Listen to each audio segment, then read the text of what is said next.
নমস্কার। আপনারা দেখছেন দ্য ইন্ডিপেন্ডেন্ট বেঙ্গল। আমি শিবম।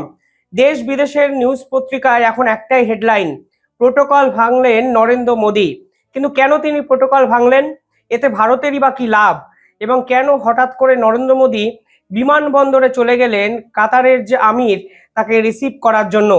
দেখুন, প্রথম কথা হলো, এর আগে খুব কম বারের জন্যই বিদেশের কোনো প্রেসিডেন্ট কিংবা প্রধানমন্ত্রী যদি ভারতে আসেন, তখন ভারতের প্রধানমন্ত্রী নরেন্দ্র মোদী তাকে রিসিভ করতে যান।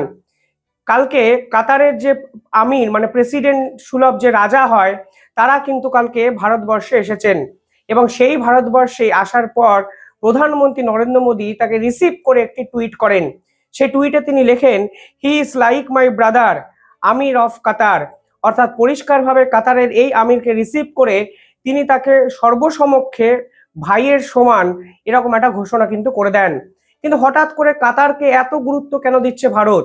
মানে যেখানে প্রধানমন্ত্রী নরেন্দ্র মোদী আমেরিকা সফরে যান, ডোনাল্ড ট্রাম্পের সঙ্গে মিটিং করেন, ফ্রান্স, জার্মানি, বিশ্বের একাধিক প্রভাবশালী দেশে নরেন্দ্র মোদীর অবাধ বিচরণ, ঠিক কেন সেখানে কাতারের আমিরকে এত গুরুত্ব দিচ্ছে, এই প্রশ্ন কিন্তু বিশ্বের একাধিক মিডিয়া তুলতে শুরু করেন। আর এই নিয়ে আজকের এই ভিডিও।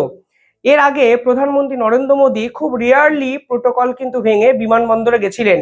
যখন প্রথমবারের জন্য প্রধানমন্ত্রী নরেন্দ্র মোদী ভারতবর্ষের প্রধানমন্ত্রী হন, সেই 2015 সালে প্রথমবারের জন্য তিনি আমেরিকার প্রেসিডেন্ট বারাক ওবামাকে রিসিভ করতে বিমানবন্দরে পৌঁছান। কিন্তু তখনও তিনি জানতেন না বারাক ওবামার দলের সঙ্গে ভারতবর্ষের সম্পর্ক কেমন হবে, কি হবে। তিনি না বুঝেই তিনি প্রথমবারের জন্য কিন্তু প্রোটোকল ভেঙেছিলেন, এবং পরবর্তীকালে রিপাবলিক ডে যে প্যারেড হয়েছিল সেখানেও কিন্তু বারাক ওবামা ভারতবর্ষের অতিথি হিসাবে কিন্তু মনোনীত হয়েছিলেন, এবং বারাক ওবামা ভারতবর্ষে আসেন। 2018 সাল যখন ফ্রান্সের প্রেসিডেন্ট ইমানুয়েল ম্যাক্রো ভারতবর্ষে আসেন, তখন কিন্তু প্রধানমন্ত্রী নরেন্দ্র মোদী তাকে রিসিভ করতে বিমানবন্দরে যান।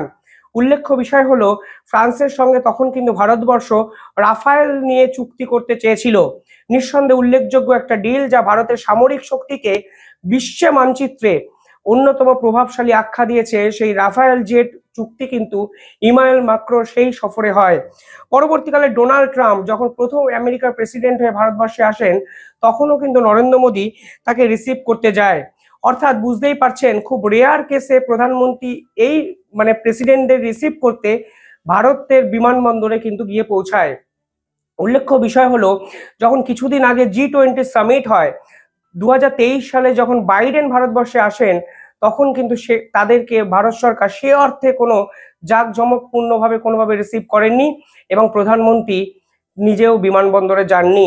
আর এতদিন বাদে হঠাৎ করে কাতারের আমিরকে রিসিভ করতে কেন গেল ভারতের প্রধানমন্ত্রী, কেন তিনি এই ধরনের প্রোটোকল ভাঙলেন, সেই প্রশ্ন কিন্তু একাধিক সংবাদ মাধ্যম বিভিন্ন ক্ষেত্রে তুলতে শুরু করেছে। দেখুন, প্রধানমন্ত্রীও যখন বিদেশ সফরে যায়, তখনও কিন্তু একাধিক প্রেসিডেন্ট প্রধানমন্ত্রীকে সি অফ করেন কিংবা বিমানবন্দরে রিসিভ করতে যান।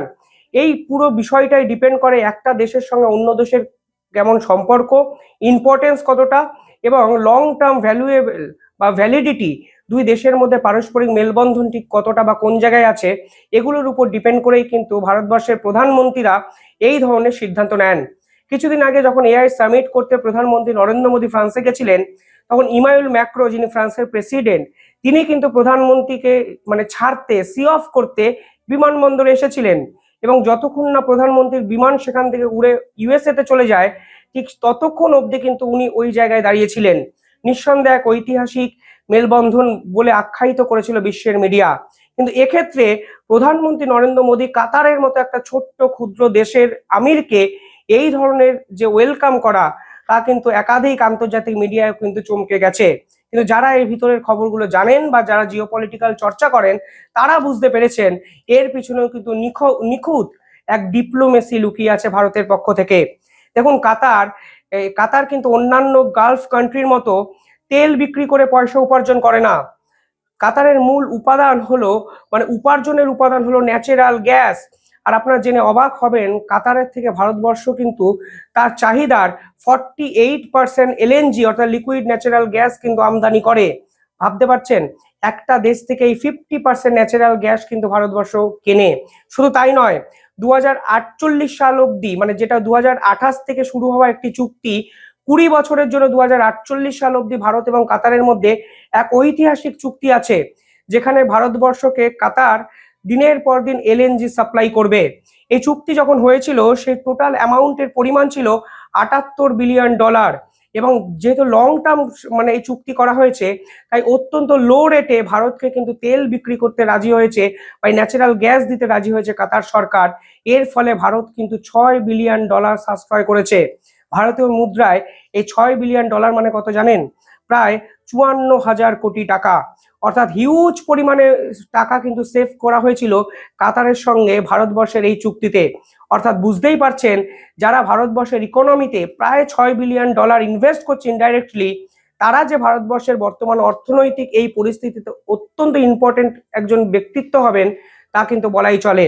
শুধু তাই নয়, কাতার কিন্তু আমেরিকার আগেও কাতার সভেরিয়ান যে ওয়েলথ বন্ড তা কিন্তু চালু করে। এর ফলে কি হয়? এর ফলে কাতার সরকার বিশ্বের একাধিক বিজনেসম্যানের যে বিজনেস আছে তাদের উপরে ইকুইটি শেয়ার কিনতে শুরু করে।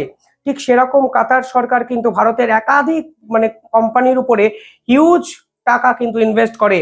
কাতার সরকার কাতারের সোভিনিয়ান এই যে ওয়েলথ, এরা কিন্তু Airtel, Bharti Airtel, Reliance, Adani Green, আদানির একাধিক কোম্পানির উপর হিউজ ইনভেস্টমেন্ট কিন্তু করে রেখেছে। এর ফলে ভারতের অর্থনীতিতে কিন্তু হিউজ নাম্বার অফ বিদেশি মুদ্রার একটা যোগান কিন্তু হঠাৎ করে এসে পড়েছে এবং ফরেন ইনভেস্টমেন্ট তাও কিন্তু বাড়তে শুরু করেছে।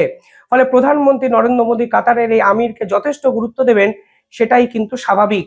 এ হলো ইনভেস্টমেন্ট পারপাস। এরপরে কাতারের আমিরের সঙ্গে প্রধানমন্ত্রীর একটি মিটিং হয়।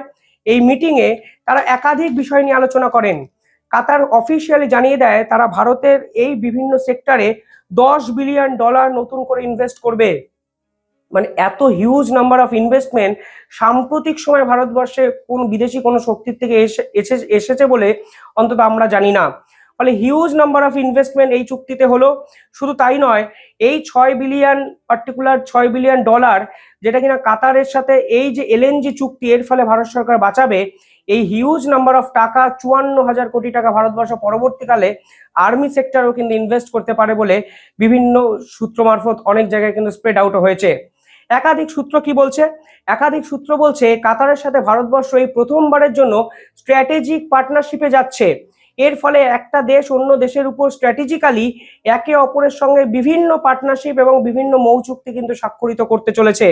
শুধু তাই নয়, 2030 সালের মধ্যে দুই দেশ একে অপরের ইকোনমিকে মানে বিভিন্ন ক্ষেত্রে পুষ্ট করতে পারে। 2030 সালের মধ্যে যে দ্বিপাক্ষিক চুক্তি হয়েছে সেখানে বলা হচ্ছে বর্তমানে দুই দেশ একে অপরের সঙ্গে $14 বিলিয়ন ব্যবসায়ী সম্পর্ক বর্তমান, কিন্তু 2030 সালে এটা ডবল হয়ে $28 বিলিয়ন ব্যবসায়ী সম্পর্ক কিন্তু দুই দেশ প্রতিষ্ঠা করতে পারে।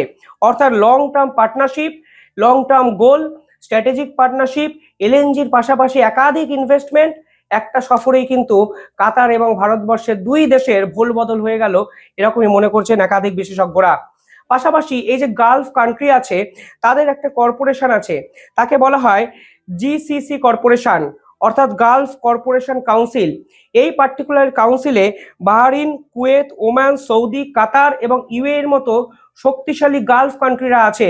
ভারতবর্ষ চাইছে এই জিসিসির সঙ্গে ফ্রি ট্রেড বিভিন্ন ব্যবসা বাণিজ্য শুরু করতে, অর্থাৎ শুল্কহীন ব্যবসা বাণিজ্য শুরু করতে চাইছে ভারত সরকার, যা ভারতও কিন্তু পরবর্তীকালে হিউজ ইনভেস্টমেন্ট নিয়ে আসতে পারে। এবার আপনারা হয়তো বুঝতেই পারছেন কেন প্রধানমন্ত্রী কাতারের আমিরকে প্রোটোকল ভেঙে অন্তত ডোনাল্ড ট্রাম্পের সমগোত্রীয় করে ইম্পর্টেন্স দিয়ে এয়ারপোর্টে রিসিভ করতে গেলেন। এবার একটা অদ্ভুত কারণ শুনুন। পাকিস্তান কিন্তু দিনের পর দিন চেয়েছে এই গালফ কান্ট্রিগুলোকে কন্ট্রোল করতে। কিছুটা ধর্মীয় মেরুকরণ, যেটা পাকিস্তানের পুরনো পন্থা, সেভাবে কিন্তু এদেরকে কন্ট্রোল করতে চেয়েছিল। কিন্তু বর্তমানে তিনজন প্রধান যে গালফ কান্ট্রি আছে, সে সৌদি আরব, কাতার এবং ইউএই, সবাই কিন্তু ভারতের অভিমুখে ঝুঁকতে শুরু করেছে। আপনারা যদি দেখেন তাহলে দেখবেন সৌদি আরব পরিষ্কারভাবে প্রো ইন্ডিয়া সেন্টিমেন্ট, প্রো ইন্ডিয়াকে তারা গুরুত্ব দেয়। ইউএই ফ্রি ট্রেড এগ্রিমেন্ট ভারতের সঙ্গে আছে। কাতার, যারা বাকি ছিল, তারাও কিন্তু স্ট্র্যাটেজিক পার্টনারশিপ করতে সমর্থ হলো। অর্থাৎ শুধুমাত্র যে ইনভেস্টমেন্ট পারপাসে প্রধানমন্ত্রী নরেন্দ্র মোদী কাতারের আমিরকে রিসিভ করেছেন তাই নয়, কূটনৈতিকভাবে পাকিস্তানের মতো একজন টেরোরিস্ট দেশকে অন্তত স্ট্র্যাটেজিক ওয়েতে সম্পূর্ণভাবে কোণঠাসা করে ফেললো ভারতবর্ষ এই পার্টিকুলার এই চুক্তির ফলে। পাশাপাশি কাতারের যে আমির, তিনি স্টেটমেন্ট দিয়েছেন, তিনি ভারতের প্রধানমন্ত্রীর পাশে বসে বলেছেন তারা টেরোরিজমের বিপক্ষে, অর্থাৎ ইঙ্গিতটা সরাসরি পাকিস্তানের দিকে। শুধুমাত্র ইনভেস্টমেন্টের পাশাপাশি ডিপ্লোম্যাসি ক্ষেত্রে যে কথাগুলো সামনে এসছে, পরিষ্কার বোঝা যাচ্ছে দক্ষিণ এশিয়ায় ভারত কিভাবে আগামী 5টা বছর অন্তত ডমিনেট করতে চলেছে। অন্তত পাকিস্তানের মতো সন্ত্রাসবাদী একটা দেশকে দূরে সরিয়ে দিয়ে যেভাবে কাতার, কুয়েত, সৌদি আরব এবং আরব আমিরশাহী ভারতের পাশে এসে দাঁড়ালো, তা নিঃসন্দেহে কিন্তু ভারতবর্ষের রাজনীতির ক্ষেত্রেও ঐতিহাসিক। পাশাপাশি কাতার, যে দেশটাকে নিয়ে এত আলোচনা করছি, তারা কিন্তু উল্লেখযোগ্য একটা মিডিয়াম হিসাবেও কাজ করতে পারে। আপনারা জানেন ইতিহাসের বিভিন্ন ঘটনা পেরিয়ে ভারতবর্ষ এই প্রথমবারের জন্য তালিবানের সঙ্গে একটি মিটিং করেছিল। সেই মিটিং কিন্তু দুবাইতে হয়েছিল। পরবর্তীকালে ভারত সরকার চাইছে দিল্লিতে যেন তালিবানের একটা অ্যাম্বাসেডর এসে একটা অফিস খুলতে পারে, অর্থাৎ তালিবানের সঙ্গে পাকিস্তানকে পাশ কাটিয়ে ভারতবর্ষ সম্পর্ক ডেভেলপ করতে চাইছে। কাতার এমন একটা মিডিয়াম, পরবর্তীকালে কাতারের রাজধানী দোহাতে এই তালিবানের সঙ্গে ভারতবর্ষ একাধিক মিটিং করতে পারে এবং ভবিষ্যতে এই পরিকল্পনাও কিন্তু আছে। অর্থাৎ কাতারের সঙ্গে স্ট্র্যাটেজিক পার্টনারশিপ মানে একাধিক মিডিয়াম হিসাবে কাতার ভারতবর্ষের সঙ্গে অতীতের মতো ভবিষ্যতে বিভিন্ন ক্ষেত্রে কাজ করতে চায় এবং ভারতবর্ষ কাতারকে এই জন্যই হয়তো এতটা ইম্পর্টেন্স দিয়েছেন এবং প্রধানমন্ত্রী নরেন্দ্র মোদী নিজে বিমানবন্দরে গিয়ে কাতারের এই আমিরকে কিন্তু রিসিভ করেছেন। পাশাপাশি সব মিলিয়ে এও শোনা যাচ্ছে 2026 সালে ভারতের যে রিপাবলিক ডে আছে, প্রজাতন্ত্র দিবস 26শে জানুয়ারি, সেখানে নাকি কাতারের আমির চিফ গেস্ট হয়েও আসতে পারেন। তবে যাই হোক, একটা সফরে একটা প্রোটোকল ভেঙে 10 বিলিয়ন ইনভেস্টমেন্ট শুধু নিয়ে আসা নয়, পাকিস্তানের মতো একটা দেশকে, যা কালকে জাতিসংঘে কোণঠাসা করা হয়েছিল, আজকে কিন্তু দক্ষিণ এশিয়ার পলিটিক্সকেও কার্যত ভারত যে ডমিনেট করলো তা কিন্তু বোঝা যাচ্ছে এবং বিশ্বের মিডিয়ায় ভারতের এই ক্ষুরোধার মস্তিষ্ককে রীতিমতো চর্চার আয়তায় এনে ভারতকে প্রশংসায় ভরিয়ে দেওয়া হচ্ছে। আপনারা কিভাবে দেখছেন? নিঃসন্দেহে ঐতিহাসিক একটা ডিল। এই চুক্তি সম্পর্কে আপনারা কি ভাবছেন কমেন্টে জানাবেন। আর পরবর্তীকালে জিওপলিটিক্যাল অনেক ভিডিওর জন্য আমাদের চ্যানেলটি সাবস্ক্রাইব করে পাশে থাকবেন। ধন্যবাদ।